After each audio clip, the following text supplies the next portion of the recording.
કેમ છો બધા? મજામાં? આપ પહેલી વાર આવ્યા છે? ક્યાંથી આવો છો? તમારી સાથે છે એટલે તમારા પરિચિત છે? અચ્છા અચ્છા. શું નામ આપનું? મૈત્રી. અચ્છા. આપ ક્યાંથી આવો છો? હિંમતનગરથી. અચ્છા, એટલે અહીંયા જ રહો છો? સ્પેશિયલ હિંમતનગરથી આવ્યા છો અને પછી શિફ્ટ થવાના છો એવું છે? બરાબર. શું નામ આપનું? સેજલ. આપ કોણ? કિંજલ. બોપલથી. બરાબર. તમે તો ગઈકાલે હતા ને? ચાલો તો કરીએ શરૂઆત. ગઈકાલે આપણે એક નવી શરૂઆત કરી. 16 ઓક્ટોબરના રોજ આપણી જે ડીવાયએસઓ પ્રિલિમિનરી એક્ઝામિનેશન લેવાની છે એની તૈયારી આપણે કરીશું કેવી રીતે એનો એક સામાન્ય ચિતાર આપણે મેળવ્યો. જે માટે સૌથી પહેલાં આપણે સિલેબસ સમજવો જરૂરી હતો. અભ્યાસક્રમ આપણે આખો જોયો અને એની અંદર અલગ અલગ વિષયોમાં જે પ્રકરણો આપણને અપાયેલા છે, જે મુદ્દાઓ અપાયેલા છે, એ મુદ્દાઓનો આપણે અભ્યાસ કઈ રીતે કરીશું, આપણી કહો કે એક રીતની પદ્ધતિ શું રહેશે, વ્યૂહરચના શું રહેશે, એની આપણે ચર્ચા કરીએ. એ ચર્ચામાં આપણે થોડાક વધુ આગળ વધીએ. આજે સૌથી પહેલાં આપણે એ નક્કી કરીશું કે આ જે સિલેબસ આપણો ડિઝાઇન થયેલો છે ડીવાયએસઓની એક્ઝામ માટે, એને તૈયાર કરવા માટે આપણે સાહિત્ય કયું વાપરીશું, એટલે કે કયું મટીરિયલ આપણે વાપરવાના છીએ. ક્લાસની અંદર જે ચર્ચાઓ થશે એ તો ખરી જ, પણ એ ચર્ચા ઉપરાંત જો આપણી પાસે એક ઓથેન્ટિક, એક રિલાયબલ મટીરિયલ હોય તો જ એક્ઝામમાં આપણે આગળ વધી શકીએ, એ સિવાય નહીં. અને એટલા જ માટે આજે સૌથી પહેલાં મટીરિયલ આપણે કયું યુટિલાઇઝ કરવાનું છે, સિમ્પલી જેને કહેવાય ને બુક લિસ્ટ, બરાબર, એ થોડુંક આપણે તૈયાર કરવાનો પ્રયત્ન કરીએ.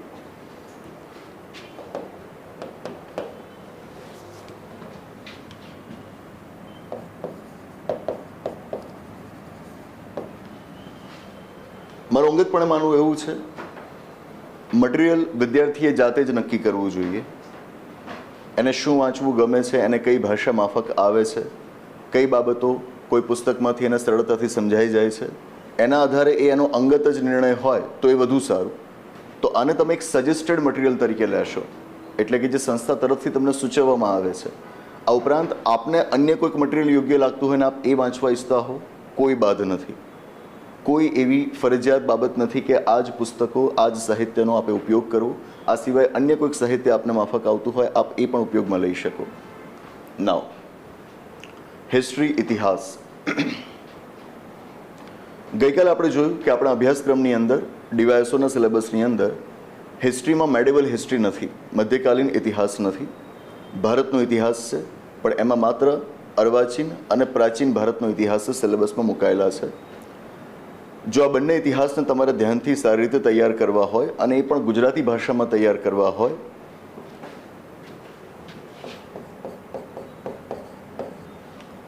તમે એક સંસ્થાનું નામ સાંભળ્યું હશે, NIOS, that is National Institute for Open Schooling. એનું મટીરિયલ તમને ઇંગ્લિશમાં પણ અવેલેબલ હશે, ગુજરાતી ભાષામાં પણ ઉપલબ્ધ છે.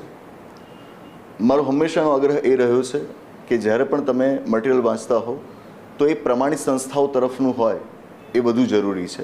ખાનગી પ્રકાશનો કંઈ બધા ખરાબ નથી હોતા, ખોટા નથી હોતા, પણ જે સરકાર દ્વારા આધારભૂત માહિતીઓ આપણને પૂરી પાડવામાં આવતી હોય એ જે સાહિત્યમાંથી આપણને મળી રહેતી હોય એનો ઉપયોગ આપણે કરીએ તો વધુ સારું. NIOS અને એની પહેલાં કમ્પલસરીલી GCERTના આપણે જે પુસ્તકો છે, 6ઠા ધોરણથી આપણે શરૂઆત કરીએ તો એમાં જે કોઈ પણ ઇતિહાસના પુસ્તકો આવતા હોય સૌથી પહેલાં એનો અભ્યાસ કરવો, ત્યારબાદ આપ NIOSના પુસ્તકોનો અભ્યાસ કરી શકો અને આના દ્વારા હિસ્ટ્રી સબ્જેક્ટ આખો તૈયાર કરી શકો. કદાચ ને કોઈ વિદ્યાર્થીની ઈચ્છા થાય કે મારે હજુ આનાથી આગળ વધવું છે, બહુ સારા એવા પુસ્તકો છે ગુજરાત ગ્રંથ નિર્માણ બોર્ડના કે જેની અંદર આપણને ભારતના ઇતિહાસ વિશેની સારી એવી વિગતો મળી આવશે. But my personal opinion is કે આપણી પાસે સમય જેટલો છે એને ધ્યાનમાં રાખીને we have to be very cautious. બહુ ધ્યાનપૂર્વક આગળ વધવું પડે. આજે હું ચાહું તો તમને ઘણા બધા પુસ્તકો હિસ્ટ્રી માટે કહી શકું, જેમ કે UPSCના વિદ્યાર્થીઓ એક પુસ્તક મોડર્ન હિસ્ટ્રી માટે ખાસ વાંચતા હોય, સ્પેક્ટ્રમની બુક, બરાબર, દેખાય આવડી નાની પણ છે ઘણી જાડી બુક, બરાબર. આપણે ક્લાસરૂમમાં અભ્યાસ કરીશું ત્યારે આપણો અભ્યાસ એ પુસ્તકના આધાર ઉપર રહેવાનો જ છે. But the point in making is, માનો કે 400-500 પાનાની બુક હોય, સૌથી પહેલો સવાલ મારી જાતને એ કરવાનો છે કે શું 2 મહિનાની અંદર હું દરેક વિષય માટે આટલું જાડું પુસ્તક વાંચી શકીશ? બરાબર. કહેવા માટે બહુ ફેન્સી લાગે, આ પુસ્તક વાંચો ને તે પુસ્તક વાંચો, but the point in making is given the time limit, આટલી સમય મર્યાદામાં હું કેટલા પુસ્તકો વાંચી શકું, અને ફક્ત વાંચવાના ક્યાં છે, વાંચ્યા બાદ રિવાઇઝ પણ કરવાના છે. આપણી પરીક્ષાઓના સૌથી ક્રુશિયલ પોઈન્ટ છે કે જે તમે વાંચ્યું છે એને એટલીસ્ટ 7 થી 8 વખત રિવાઇઝ નથી કરતા, પુનરાવર્તન નથી કરતા, તો પરીક્ષામાં આમાંનું કશું જ યાદ નથી આવતું. સાહિત્ય હંમેશા એટલું જ પસંદ કરવું જેનું વારંવાર તમે પુનરાવર્તન કરી શકો. ઘણું બધું સાહિત્ય તમે એક વખત વાંચો એના કરતાં વધુ સારું એ લિમિટેડ લિટરેચર તમારી પાસે હોય જેને તમે વારંવાર વાંચ્યું હોય. સો my personal opinion would be કે તમે NIOS GCRT ઉપર મુખ્ય મદાર રાખશો ભારતના ઇતિહાસને સમજવા માટે. સ્ટીલ હજુ એક સ્ટેપ વધુ આગળ જવું હોય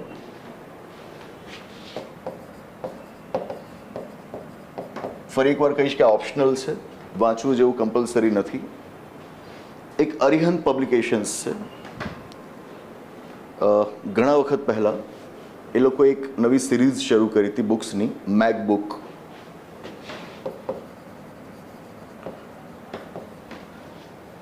આજે મોટા મોટા પબ્લિશિંગ હાઉસીસ હોય એ લોકો જ્યારે નવી બુક્સ લોન્ચ કરતા હોય ને, તો આપણે જેવી જે એકેડેમીઝ હોય એમને એમની કોપીઝ આપી જાય, જેથી અમે વાંચીએ અને પછી જો યોગ્ય લાગે તો સ્ટુડન્ટ્સને સજેસ્ટ કરીએ. બરાબર. તો ઘણા વર્ષો પહેલાં એમણે જે મેકબુકની સિરીઝ લોન્ચ કરી હતી તો ત્યારે મને આપી ગયા હતા. બહુ નાની નાની બુક્સ હોય છે. ઇકોનોમી માટે તો વધીને 100-150 પાનાની બુક્સ હશે, હિસ્ટ્રી માટે એ જ રીતે 100-150 પાનાની બુક, જેમાં માત્ર ને માત્ર ફેક્ટ્સ આપ્યા હોય, ફેક્ટ્સથી આગળ કાંઈ જ નહીં. તમે પુસ્તકો વાંચીને સમજ ન કેળવી શકો. R you getting my point? ધારો કે એમાંથી પોલિટીનું તમે કોઈક ચેપ્ટર વાંચો તો એનાથી તમારા ખ્યાલો ના વિકસે, પણ હા એ ચોક્કસ કે તમારી પ્રિલિમિનરી પરીક્ષા માટે જેટલા ફેક્ટ્સ જરૂરી છે એ ફેક્ટ્સ તમને આમાંથી મળી જાય. R you getting my point? અને કવરેજ ઘણું સારું હોય છે. મારો અંગત અભિપ્રાય એવો છે કે એક ઇકોનોમી માટે, ઇવન હિસ્ટ્રી માટે એમાં જે કવરેજ આપ્યું છે દેટ ઇઝ રિયલી ગુડ. આપ ચાહો તો એનો ઉપયોગ કરી શકો.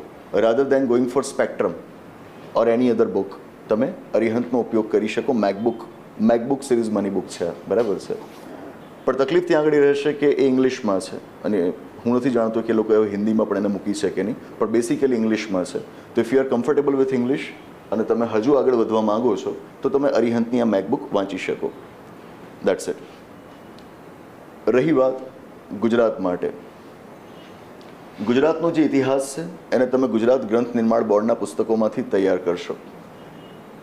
ખાનગી પ્રકાશનો જેટલા પણ અત્યારે બજારમાં ઉપલબ્ધ છે બધાનો સોર્સ છેવટે એક જ છે. આ જે બોર્ડના બુક્સ છે એમાંથી જ એ લોકો કન્ટેન્ટ લેતા હોય. ઇવન કાલે ઉઠીને મને પણ ગુજરાતના ઇતિહાસ ઉપર પુસ્તક બનાવવાની ઈચ્છા થાય તો સ્વાભાવિક છે કે મારે સંદર્ભ સાહિત્ય કોઈક તો વાપરવું પડશે. તો આપણી પાસે ગુજરાત ગ્રંથ નિર્માણ બોર્ડના જે પુસ્તકો છે they are the authentic literature. તમે એનો જ ઉપયોગ કરીને તમારી તૈયારી કરો એ વધુ યોગ્ય રહેશે. બરાબર છે. તો આપ આના આધાર ઉપર હિસ્ટ્રીની તૈયારી કરશો. નેક્સ્ટ,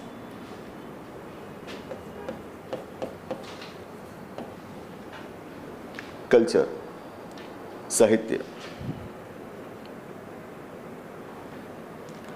આમ તો મેં તમને ગઈકાલે જ કહ્યું હતું કે કલ્ચર એ હિસ્ટ્રીથી અલગ ન હોઈ શકે. બરાબર. સાંસ્કૃતિક વિરાસત તો સ્વાભાવિક છે કે ઇતિહાસ સાથે સંલગ્ન જ હોય, પણ એની તૈયારી કરવી થોડીક કપરી બની જાય. બરાબર ને? યુપીએસસીમાં કલ્ચરના ક્વેશ્ચન્સ જે આવતા એને ટેકલ કરવા માટે કોઈ રિલાયબલ લિટરેચર પહેલાં નહોતું. અમુક વર્ષો પહેલાં બન્યું એવું કે કોઈ એક ઉમેદવાર યુપીએસસીની પરીક્ષા પાસ થઈને આઈએએસમાં સિલેક્ટ થયા અને પછી એમણે કલ્ચરની ઘણી બધી માહિતી ભેગી કરીને એક મેગા બુક બનાવી, વિશાળ પુસ્તક તૈયાર કર્યું. યુપીએસસીના છોકરાઓને વાંચવા માંડ્યા, અને સારી વાત છે. યુપીએસસીમાં તો આમ પણ ઘણું બધું વાંચવું પડે, તો તમે વાંચો, જેટલું વાંચો એટલું ઓછું છે. સમય સાથે પ્રવાહ એવો ફૂંકાયો કે આપણા ગુજરાત રાજ્યમાં કંઈ પણ જાણ્યા જોયા કે સમજ્યા વગર અંગ્રેજીમાંથી ગુજરાતીમાં પુસ્તકોને ભાષાંતરિત કરવાની પ્રક્રિયા શરૂ થઈ. જે પહેલાં યુપીએસસી માટે છોકરાઓ વાંચતા હોય બધું ભાષાંતરિત કરીને ગુજરાતી ભાષામાં આપી દેવું અને મોટા મોટા પુસ્તકો તૈયાર કરવા. પુસ્તકો મોટા થાય એની સામે વાંધો નથી, પણ જે વિદ્યાર્થી ગેરમાર્ગે દોરાય છે વાંધો એની સામે છે. તમારી પાસે કલ્ચરનો અભ્યાસ કરવા માટે ઓથેન્ટિક પુસ્તકો છે, જેમ કે જોરાવરસિંહ જાદવ. યસ ના? ગ્રંથ નિર્માણ બોર્ડના પુસ્તકો આપ વાંચશો તો they are very authentic on culture. Why do need to read some private publication, બરાબર? અને એમાં પણ જે આપ્યું હશે એ મોટાભાગે આ જ હોય કે જ્યાં આગળ ગ્રંથ નિર્માણ બોર્ડના પુસ્તકોમાંથી થોડીક માહિતી લીધી હોય અને પેલા જે મેં ઇંગ્લિશ પુસ્તકોની આપણે વાત કરી એમાંથી અમુક એક્સ્ટ્રેક્ટ્સ એમણે લીધા હોય. હાલનું બજાર બહુ ખરાબ છે, બરાબર? પુસ્તક જો તમારું 700-800 પાનાનું ન હોય તો વિદ્યાર્થીઓને પુસ્તક જેવું એ લાગતું નથી, બરાબર? આ પરિસ્થિતિ આજે ઊભી થઈ ગઈ છે. પણ એક સિમ્પલ કેલ્ક્યુલેશન તમારે કરવાનું છે. તમારી સામે પરીક્ષામાં મિનિમમ 6 થી 7 વિષયો છે. 700 થી 800 પાનાનું દરેક વિષયનું પુસ્તક આપ વાંચવા જાઓ, 7 થી 8 વિષયો તમારી સામે હોય તો કુલ પાના થયા અંદાજે 4.5 થી 5,000. 4.5 થી 5,000 પાના શું તમે 2 મહિનામાં વાંચી શકવાના? વર્ષ પણ એના માટે ઓછું પડે. Are you getting my point? તો you have to be very cautious. Material has to be very concise, very limited. It has to be repeated often. એને વારંવાર વાંચતા રહેવાનું છે rather than using large huge material, બરાબર ને? તો culture માટે આપ આ રીતે ગ્રંથ નિર્માણ બોર્ડના જોરાવરસિંહ જાદવજીના જે પુસ્તકો છે એનો ઉપયોગ કરી શકો. ને એ ઉપરાંત ઇવન તમે જોશો તો NIOSનું પણ એક મટીરિયલ અવેલેબલ છે કલ્ચર માટે, અને એ પણ ઇંગ્લિશ ગુજરાતી બંનેમાં અવેલેબલ છે. આપ એનો પણ ઉપયોગ કરી શકો.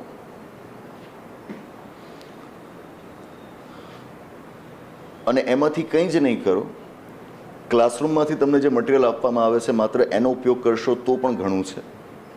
આ બધાના પુસ્તકો તમને ક્લાસમાંથી તો મળવાના જ છે. તમે કલ્ચર માટે બીજું કશું જ ના વાંચો અને માત્ર ક્લાસમાંથી જે મટીરિયલ તમને આપવામાં આવે છે એનો જ ઉપયોગ કરશો, that would be more than sufficient. That's it. તો હિસ્ટ્રી ઉપરાંત કલ્ચર માટે આટલી વિગતોને આપણે ધ્યાન પર લઈશું. નેક્સ્ટ,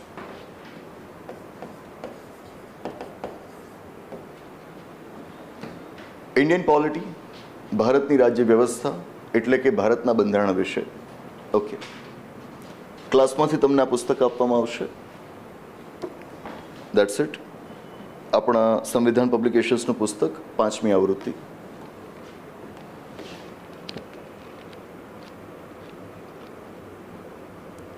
અંદાજે 600 જેટલા પાના છે, બરાબર?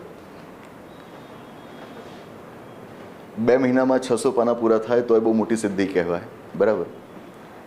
પણ જેમ મેં કહ્યું ને કે કેપિટલિઝમ, મૂડીવાદ જે છે ને એ રીતે વકરતો જાય કે જ્યાં આગળ જે વસ્તુની જરૂર નથી વાસ્તવમાં એની તમને જરૂર છે એવું તમને અહેસાસ કરાવવામાં આવે.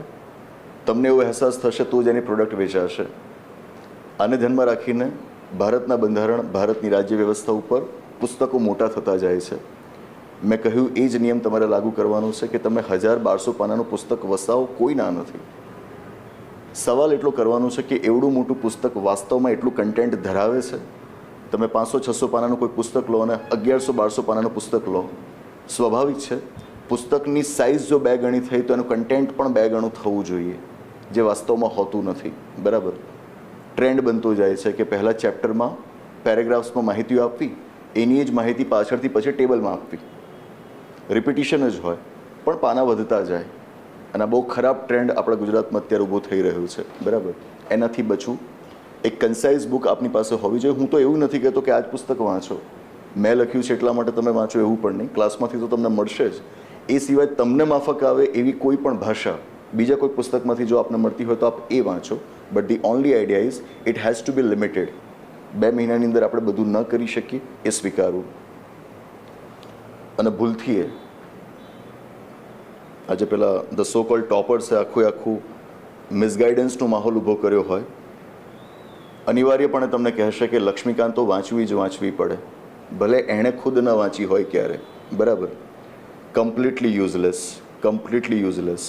આ કહેવાવાળા મોટાભાગના એ છે કે જે ખુદ એને વાંચતા નથી. પણ આમાં થાય શું કે તમે સિલેક્ટ થઈ જાઓ પછી તમારે કંઈક તો કહેવું પડે ને કે મેં આ વાંચ્યું હતું, તે વાંચ્યું હતું. બાકી સામેવાળાને શંકા જાય કે તમે પાસ કેવી રીતે થયા, બરાબર? તો અહીંયા આગળ બહુ સ્પષ્ટ છે, મટીરિયલ ઇઝ વેરી લિમિટેડ. એ જ વસ્તુઓને તમે ક્રિએટિવલી યુટિલાઇઝ કરતા શીખ્યા, that will benefit you rather then going for some bigger books. 600 પાના વિચારો, તમે દિવસના કેટલા પાના વાંચી શકો? 20 પાના, 30 પાના, 40 પાના વાંચી શકશો? રોજના 40 પાના વાંચો ને તો એ 600 પાના પૂરા કરતાં 15 દિવસ જાય. અને આ એક વિષયની વાત કરી મેં. આવા કેટલા વિષયો છે આપણી સામે? અને જો એવડા મોટા મોટા પુસ્તકો જ આપણે વાંચવા જ હોય તો ટાર્ગેટ રાખવો પડે કે રોજના હું ઓછામાં ઓછા 100 પાના વાંચીશ. 100 થી 150 પાના વાંચો ને ત્યારે જ એટલું કન્ટેન્ટ તમે કવર કરી શકો, એ સિવાય અશક્ય છે. R you getting my point? અને જો એટલી વસ્તુઓ જાતે જ કરવાની હોત તો હું કોચિંગમાં શા માટે જોડાઉં? જાતે જ કરી લઉં ને. તો કોચિંગમાં ગયા પછી આપણું કામ હળવું થવું જોઈએ, ઘરે જે વાંચવાનો ભાર છે એ ઓછો થવો જોઈએ. જો એ પણ એટલો જ મોટો રહેતો હોય તો કોચિંગની ફીસ ભરવાનો કોઈ મતલબ રહેતો નથી. સો my point in making is, polity માટે આપણે કોઈ પણ એક પુસ્તક વસાવવાનું છે. સંસ્થા તરફથી તમને આ સંવિધાન પબ્લિકેશન્સનું પુસ્તક આપવામાં આવશે. એની ભાષા આપને માફક આવે, ઠીક છે. ન આવતી હોય, બીજા કોઈ પુસ્તકની આવતી હોય, મને કોઈ વાંધો નથી, આપ વાંચી શકો. નેક્સ્ટ,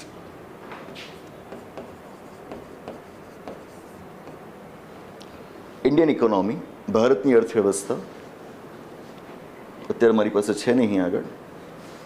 સંવિધાન પબ્લિકેશન્સનું આપણું જ પુસ્તક છે ઇન્ડિયન ઇકોનોમી ઉપર, એ તમને અહીં આગળથી આપવામાં આવશે.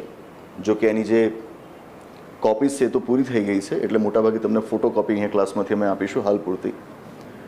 નાવ લગભગ 2017ના વર્ષમાં, 17 કે 18ના વર્ષમાં ઇન્ડિયન ઇકોનોમીની બુક આપણે પબ્લિશ કરી હતી. અને બુક આપ જોશો તો બહુ નાની છે, અંદાજે 140 પાનાની. બુક પબ્લિશ કરી એના 3 કે 4 મહિના પછી જીપીએસસી ક્લાસ 1-2ની પરીક્ષા હતી, પ્રિલિમ્સ પરીક્ષા, બરાબર. અને એ પરીક્ષાની અંદર એઝ ઓલવેઝ ઇન્ડિયન ઇકોનોમીના સારા એવા સવાલ પૂછાયા હતા. દર વર્ષે પૂછાયા હતા. હજુ એ આપણી જે વેબસાઇટ છે www.vikalpkotwal.org, એના ઉપર આપ જોશો 2018 કે 19ના વર્ષનો તમને એક બ્લોગ લખેલો મળી આવશે, મેં જ લખ્યો હતો. ક્લાસ 1-2ની એ પરીક્ષાની અંદર જે ઇન્ડિયન ઇકોનોમીના સવાલ પૂછાયા હતા, લગભગ એમાંથી 18 સવાલ માત્ર આ એક પુસ્તકની મદદથી તમે હલ કરી શકો એમ હતા. અને મેં બધી વિગતો ત્યાં આગળ આપી છે કે કઈ વસ્તુને કઈ રીતે સમજવી, પુસ્તકને કઈ રીતે વાંચવું. What is my point in making? પુસ્તકના કદથી નક્કી ન થાય એની વેલ્યુ. ઘણાને એમ થાય કે સર 150 પાનાની બુક છે, એમાંથી તો મારી પરીક્ષા માટેનું કન્ટેન્ટ મને કેટલું મળી રહેશે? ટ્રેન્ડ બની જાય છે, 1000-1200 પાનાની બુક તો હોવી જ હોવી જોઈએ. તમે 1200 પાના વાંચીને પણ ત્યાં આગળ 5 સવાલો ન હલ કરી શકતા હોય તો 1200 પાનાનું પુસ્તક વસાવવાનો મતલબ શું રહ્યો? Are you getting my point? That's it. The point in making is, read concisely, limited, but it has to be a sure shot, કે જે તમને પરીક્ષામાં પ્રશ્નો અપાવશે જ અપાવશે. હું એવું નથી કહેતો કે આજે 4 વર્ષ પછી પણ એ માત્ર એક જ પુસ્તકના આધાર ઉપર તમે ઇન્ડિયન ઇકોનોમીના બધા જ ક્વેશ્ચન્સ હલ કરી શકશો. દેટ્સ નોટ પોસિબલ, કારણ કે ઇન્ડિયન ઇકોનોમી એ એવર ઇવોલ્વિંગ સબ્જેક્ટ છે. It's a very dynamic subject, સતત બદલાતો રહે. તો એક વખત વાંચ્યું છે બધી જ પરીક્ષાઓમાં કામ આપશે? જરૂરી નથી. એટલા જ માટે તમારે કરવાનું એ થાય, બુક વાંચો, plus next source would be your class notes.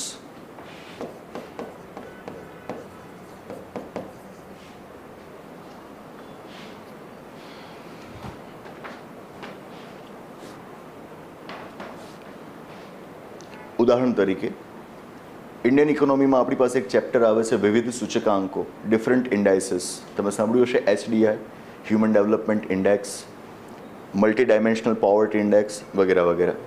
આવા 8 થી 10 અલગ અલગ ઇન્ડાઇસીસ આપણે ઇન્ડિયન ઇકોનોમીમાં ભણવાના આવે, કે જે પણ મેં પુસ્તકમાં તો આપેલા જ છે. અંદાજે 3 થી 4 પાનાનું એ પ્રકરણ છે. પણ સમય સાથે હવે HDIમાં ભારતનો રેન્ક બદલાયો. HDIની વેલ્યુ લેટેસ્ટ રિપોર્ટમાં ભારતની પહેલાં કરતાં કંઈક અલગ આવી. હવે આ માહિતી તો 2018ના પુસ્તકમાં ન હોય, સ્વાભાવિક છે. આ માહિતીને તો મારે અપડેટ કરવી પડે ને. આના 2 રસ્તા છે, કાં તો તમે ખુદ અપડેટ કરો, અથવા તો ક્લાસની અંદર જ્યારે તમારી સામે ચર્ચાઓ થાય છે તો એની અંદર અપડેટ્સ તમને આપવામાં આવે. ઘણા મુદ્દાઓ એવા હોય કે જે કદાચ પહેલાંની પરીક્ષાઓમાં એના સવાલ નહોતા પૂછાતા, તો જે તે વખતે આપણે પુસ્તકમાં એ મુદ્દાઓ ન સમાવ્યા હોય, પછીની પરીક્ષાઓમાં જોવા જઈએ તો એ પ્રકરણોના સવાલો પૂછાવા માંડે. બુકમાં નથી, ક્લાસની અંદર ચર્ચા થઈ તો ક્લાસની નોટ્સના આધારે તમારે એને તૈયાર કરવાના રહે. Are you getting my point? Notes are the most important thing in the classroom. For an example, 2015ના વર્ષમાં આપણા દેશમાં જીડીપીના કેલ્ક્યુલેશનની નવી મેથોડોલોજી આવી. 2015 પહેલાં સુધી ગ્રોસ ડોમેસ્ટિક પ્રોડક્ટ જીડીપીના કેલ્ક્યુલેશન માટેની એક મેથોડોલોજી હતી. 2015માં નવી મેથોડોલોજી આવી. તો સ્વાભાવિક છે કે 2015 પહેલાંના પુસ્તકો હશે એમાં એ મેથોડોલોજી ન જ આપેલી હોય. તમારે સમય સાથે એને તૈયાર કરવી પડે. ક્લાસની અંદર તમે જો ઢંગથી નોટ્સ બનાવશો, બિલીવ મી, ક્લાસની નોટ્સ લગભગ 200 થી 300 પાનાની બનશે. પ્લસ જે તમને ક્લાસમાંથી પુસ્તક આપવામાં આવ્યું છે તે, આ 2 તૈયાર કરો. ઇન્ડિયન ઇકોનોમીની બધી થિયોરીઝ તમારી આના આધારે તૈયાર થઈ જાય. અને પ્લસ સ્ટાન્ડર્ડ છે જ, that is current affairs. Indian ઇકોનોમીના ઓલમોસ્ટ 50% ક્વેશ્ચન્સ તમારા કરંટ અફેર્સમાંથી પૂછાતા હોય છે, બરાબર? તો કરંટ અફેર્સ ઉપર તમારે એક પકડ રાખવી જ પડે, જેના માટે તમારે કમ્પલસરીલી એટલીસ્ટ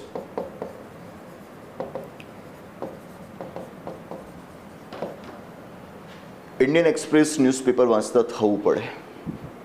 ઓકે, આપણી પાસે ગુજરાતી ભાષામાં જે છાપા આવે છે એ હજુ એ કદના થયા નથી કે આપણને ઇન્ડિયન ઇકોનોમીના સમાચાર સારી રીતે સમજાવી શકે. આ નક્કર વાસ્તવિકતા છે, સ્વીકારવી પડે એવી વાસ્તવિકતા છે. તો તમે ગુજરાતી છાપા વાંચીને ઇન્ડિયન ઇકોનોમીની ખબરોને સારી રીતે નહીં સમજી શકો. આના માટે English newspapers are compulsory. I understand કે ગુજરાતમાં જે વિદ્યાર્થીઓ તૈયારી કરતા હોય છે બધાનું અંગ્રેજી સારું નથી હોતું, બરાબર? એ તો ઇવન ક્લાસ 1 2ની તૈયારી કરતા હોય છે વિદ્યાર્થીઓમાં પણ ખામી જોવા મળે છે. કદાચ તમે આ 2 મહિનાના સમયગાળાની અંદર ઇન્ડિયન એક્સપ્રેસ આખું ન વાંચી શકો રોજનું, હું સમજુ છું, કોઈ વાંધો નહીં. 2 મહિનાની અંદર તમારું જેટલું પણ કરંટ અફેર્સ તૈયાર થશે, અને 2 મહિના જ નહીં, એની પહેલાંના જે કોઈ પણ 6 થી 7 મહિના એનું જેટલું પણ ઇન્ડિયન ઇકોનોમીનું કરંટ અફેર્સ તૈયાર થયું હશે એ ક્લાસરૂમમાં તમને ડિલિવર કરવામાં આવશે. પણ પ્રયત્ન પહેલો તમારા તરફથી એ થવો જોઈએ કે તમે વાંચવાની કોશિશ તો કરો. સાવ એવું ન થઈ જાય કે સર આવશે ને ક્લાસમાં જેટલી માહિતી આપશે એટલી હું તાત્કાલિક તૈયાર કરી દઈશ. તમારો પહેલો પ્રયત્ન રહેવો જોઈએ કે તમે એને વાંચો, બરાબર? તો ઇન્ડિયન ઇકોનોમી માટે આપણી પાસે 3 સોર્સિસ તૈયાર થાય. One is book that will be provided to you from the class, another would be class notes that you will be making, and third would be the current affairs from Indian Express, preferably from Indian Express. બાકી online સોર્सेस ઘણા બધા છે. આર્થપીડિયા નામની website છે, PIB ઉપરથી પણ તમારે વાંચતા રહેવું પડે, બરાબર છે? ફિનાન્શિયલ એક્સપ્રેસ છે, બરાબર? ઘણી બધી વેબસાઇટ છે, indianeconomy.net છે. ઘણી બધી વેબસાઇટ્સને તમે ભેગા કરીને એના કરંટ અફેર્સ તૈયાર કરી શકો. બટ સ્ટીલ ઇન્ડિયન એક્સપ્રેસ વાંચતા રહો, એ હાલ પૂરતું છે. વર્ષની તૈયારી તમારે જ્યારે કરવાની હોય ત્યારે સોર્सेस હું બધા જ તમને કહીશ, બરાબર? પણ અત્યારે આપણી પાસે સમય મર્યાદિત છે, એટલા માટે આટલા સોર્सेस આપણે લઈને ચાલવાના છે. Right, that's it. તો આપણી પાસે હિસ્ટ્રી છે, કલ્ચર છે, પોલિટી છે, ઇકોનોમી છે. દેન દેર ઇઝ જિયોગ્રાફી.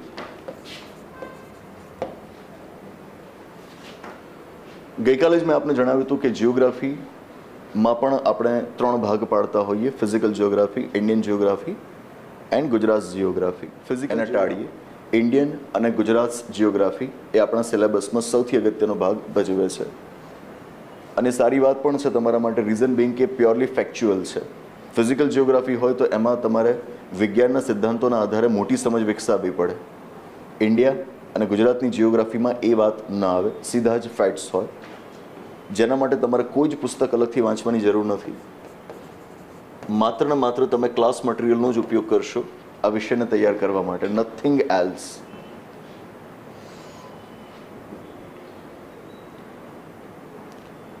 આપણા લેક્ચરર હાલમાં સારી એવી જગ્યા ઉપર સેવાઓ આપી રહ્યા છે. એમણે ખૂબ સારું એવું મટીરિયલ તૈયાર કર્યું છે, અંદાજે 250 થી 300 પાનાનું. એની અંદર તમે ગુજરાત અને ઇન્ડિયા બંનેની ભૂગોળના તમામ પ્રકારના મુદ્દાઓ મેળવી શકશો. ક્લાસમાંથી આપને આ જે મટીરિયલ આપવામાં આવે છે that would be more than sufficient, બરાબર? પછી પાછું એવું ના થાય કે મારે માજિદ હુસૈન વાંચવી છે, કે આ કરવું છે, કે તે કરવું છે, બરાબર? અને તો ત્યાં સુધી કે ઇવન યુપીએસસીમાં જરૂર નથી હોતું. યુપીએસસીના કેન્ડિડેટને પણ એવું કહેવાતું હોય કે તમે NCERT વાંચી, fundamentals of geography A book વાંચી તમે તો લગભગ તમારું ફિઝિકલ જિયોગ્રાફી ત્યાં આગળ તૈયાર થઈ ગયું, બરાબર? યુપીએસસીના છોકરાઓને એનાથી આગળ જવાનું નથી કહેવામાં આવતું, અને અહીંયા આગળ ક્લાસ 3 માટે કહેવાય છે કે તમે માજિદ હુસૈન વાંચો, બરાબર? દેટ્સ યુઝલેસ, બરાબર? તો તમે આ રીતે લિમિટેડ સોર્સિસની મદદથી આગળ વધી શકો.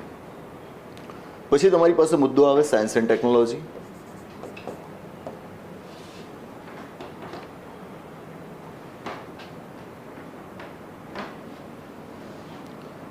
જેમ મેં આપને કહ્યું હતું કે લગભગ 2016 કે 17ના વર્ષમાં આપણું જે પુસ્તક પ્રકાશિત થયું હતું સાયન્સ એન્ડ ટેકનોલોજી વિશે, it was highly successful at that point of time.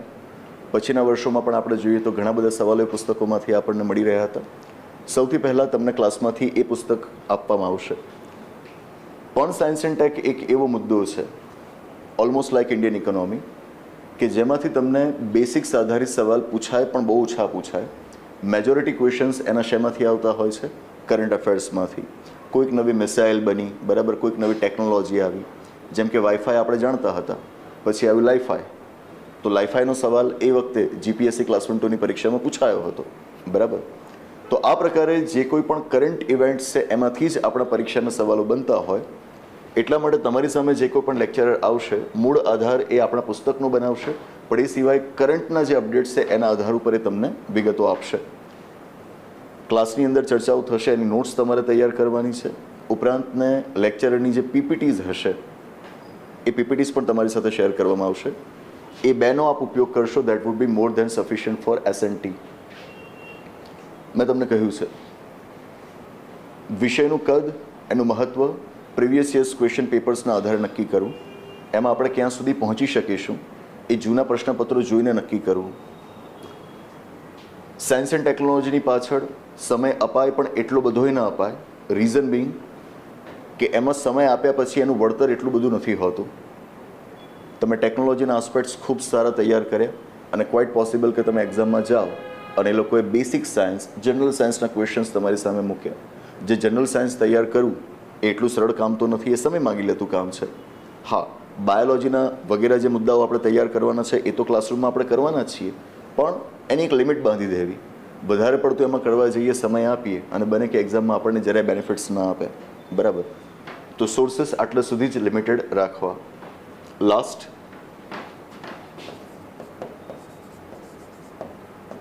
કોન્ટ્સ and reasoning, popularly maths and reasoning, બરાબર છે.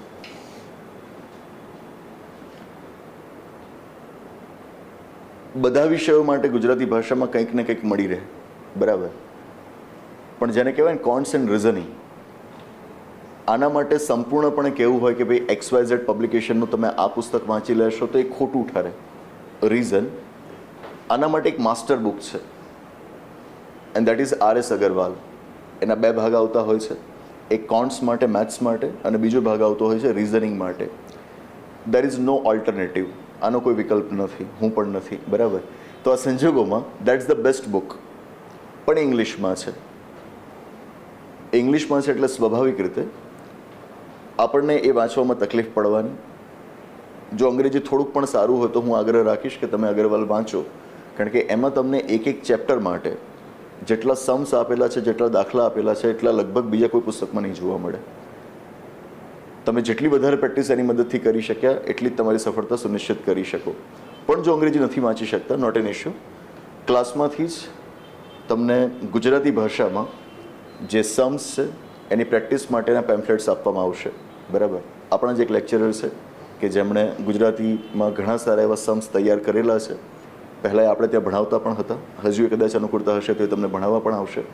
એમનું પણ એક પુસ્તક છે ગુજરાતી ભાષામાં લખાયેલું. ઇફ રિક્વાયર્ડ આપણે કાં તો એની કોપી તમને આપીશું અથવા તો પછી પેમ્ફલેટના સ્વરૂપમાં ગુજરાતી ભાષામાં આ દાખલાઓ તમને તૈયાર કરીને આપીશું, જેની આપ પ્રેક્ટિસ કરી શકો. That would be sufficient. But still I would advise કે જો કરી શકો તો અગરવાલ કરવાનો પ્રયત્ન કરવાનો, બરાબર છે. That's it. ટૂંકમાં this is simple book list, how we are going to proceed further. સિલેબસને આપણે જાણ્યો છે, એના માટે કયું કયું સંદર્ભ સાહિત્ય આપણે વાપરવાના છીએ એ આપણે સમજ્યા છીએ. Are there any doubts? આ બધું થયા પછી પરીક્ષા પહેલાં, માનો કે 16 તારીખે આપણી પરીક્ષા છે, તો એના અંદાજે અઠવાડિયે 10 દિવસ કે 2 અઠવાડિયા પહેલાં કરંટ અફેર્સનો આપણે એક ક્લાસ રાખીશું, એક કે એક કરતાં વધુ, જે દરેક પરીક્ષા પહેલાં રાખતા જોઈએ છે, જેની અંદર છેલ્લા 7 થી 8 મહિનાનું, ઇફ રિક્વાયર્ડ 10 મહિનાનું આખું કરંટ અફેર્સ હું તમારી સાથે ડિસ્કસ કરીશ. અને મોટાભાગે તો આપણે એના કોર્सेस ઓનલાઈન પણ મૂકતા હોઈએ છીએ, એટલે આપણી એપ્લિકેશનમાં પણ અવેલેબલ હોય છે, બરાબર છે. તો એ કરંટ અફેર્સ આખું ત્યારે આપણે કવર કરી લઈશું. મીનવાઇલ તમારે બીજું કોઈ કરંટ અફેર્સનું મટીરિયલ વાંચવાની જરૂર નથી. લાઈક કોઈ કહેશે કે ભાઈ તમે વિઝન IAS વાંચો કે ઇનસાઇટ્સ ઓફ ઇન્ડિયા વાંચો. એક મહિનાનું કરંટ અફેર્સ એ લોકોનું 100-150 પાનાનું આવતું હોય છે.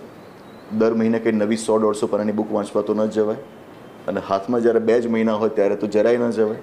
તો આ સંજોગોમાં એ બધાથી બને ત્યાં સુધી બચવું. કહેવા માટે બહુ સરળ લાગે, કરવા માટે એટલું જ અઘરું છે.